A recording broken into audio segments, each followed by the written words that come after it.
Hello. So these are the video instructions for the horizontal pulley lab. What we're going to be doing in this lab is we're going to be taking, as you can see in the first objective, we're really going to focus on designing an experiment. So you guys are going to be setting up an experiment in which you're going to be analyzing the net force on what's called a two-body system, where if you scroll down to this picture, two bodies would refer to the two masses in our system right here. And you're going to do that using techniques that we're aware of. So you're going to be analyzing, force versus acceleration. You're going to be taking a look at mass versus acceleration. You're going to be looking at the difference between gravitational mass and inertial mass.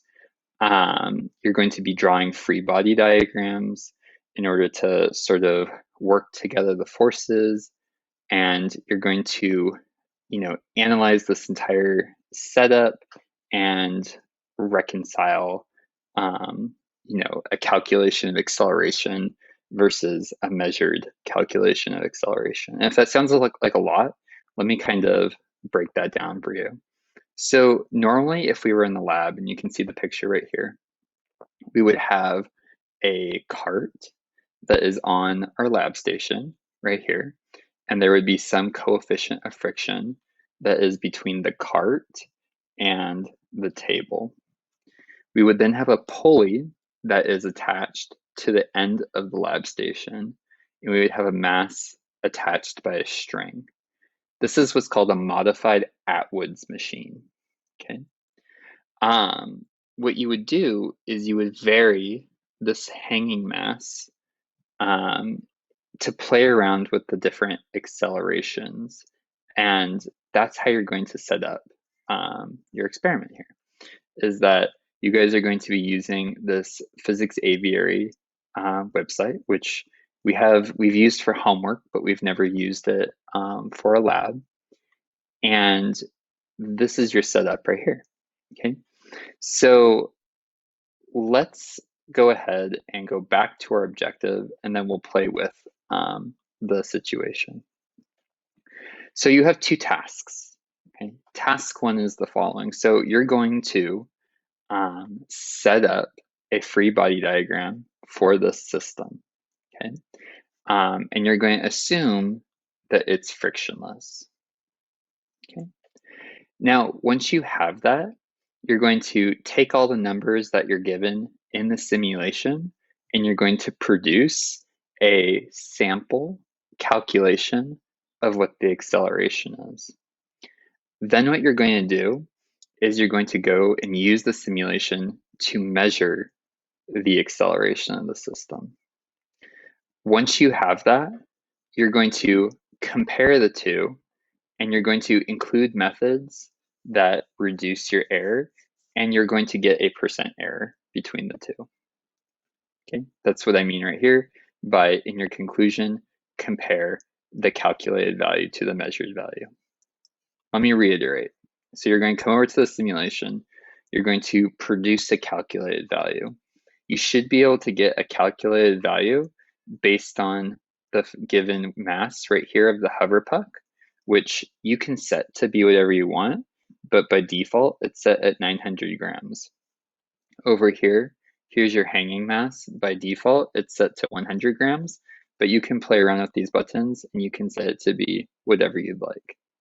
Okay, so you're going to get your calculation. You'll have an acceleration, which is, your acceleration in a perfect world. And then in your non-perfect world, you're going to press the start button right here, and it's going to measure some values for you. Take note of the fact that the position is measured in centimeters, so you're going to have to convert it to meters, and it's measured in milliseconds, so you're going to have to convert it to seconds. Remember, there's 1,000 milliseconds in 1 second, and there's 100 centimeters in a meter. Now, when you reset this, it's actually going to give you different values. So let me go ahead and reset this. pay attention to maybe this first value right here, 632. I'm going to go ahead and have the exact same setup. I'm going to press it again. Notice how I get 634 this time. I'm going to go ahead and do it again. 646. I'm going to do it one last time. 636. Okay. What this is just pointing out is that this lab is like the real world. You wouldn't get the same data points twice in a row. Okay. So it would be worth taking multiple trials. So going back to this task 1 right here, how you're going to answer task 1 is you're going to use this AP Physics lab report template that I've given you guys. So in this, you're going to provide a short title. You're going to give a purpose as to why you're conducting this experiment. I've provided that to you. Your hypothesis right here is going to be your predicted acceleration. That's all it has to be. You're going to give a theoretical background. Your theoretical background, it says it's going to be a summary of relationships, and it's going to include some mathematical equations. So this is where you would provide your derivation and your free body diagram for this setup. Materials, I've given that to you. Procedure, I've given that to you. Data collected, this is anything that's relevant to how you produced your value. You'll give an analysis, and then you'll provide a conclusion. Okay, these should all be things that you've done before.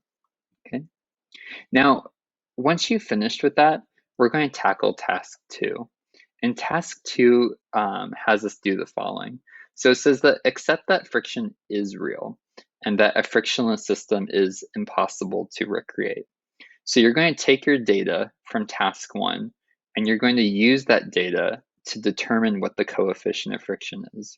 You don't need to do anything new, but you are going to have to justify why you analyze the data the way you did.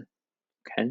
And so once you go ahead and you get the answer, you'll have to go back and we can compare the coefficient of friction values from each trial and justify any error. So what that means is that you're going to have to create a new free body diagram. You're going to have to adjust your equation that you did before. And then you're going to have to compare those two values. So again, you'll have a calculated predicted value, and you're going to compare that to the data that you collected from task 1, which would be your measured value of friction. Okay.